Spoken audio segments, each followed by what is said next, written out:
We'll come to our deportations in a moment, but what's going on with the Trump administration and the deportations to El Salvador of criminals? It's become a flashpoint issue where they famously did those 3 planes. There was that judge who issued the injunction to turn the planes around midair.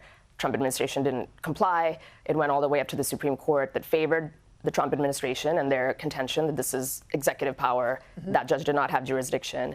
He's now come out and said, be that as it may, in that moment before it went up to the Supreme Court, you were in violation or in contempt of court. So he's brought contempt of court charges to them. And all of this is just moving to that constitutional crisis phrase that's being thrown about because it's about the judiciary, Article 3 power versus Article 2.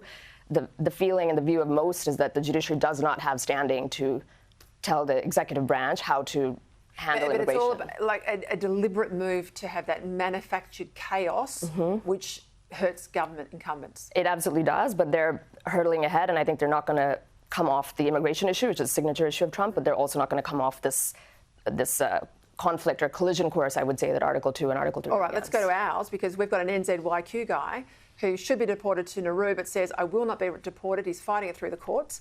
Too hot, too humid, he says. Unbelievable, Peter. I mean, does the Australian taxpayer have to fund these vexatious and silly claims? I mean, it's too hot. What about all the poor people who live in Nauru? All right, we heard you there, but let's get to this. You are going out and proud with this in the papers. Well, I believe that in Macnamara, people should, if they want to vote Labor, not give the Greens their preferences. And I've got a full-out social media campaign.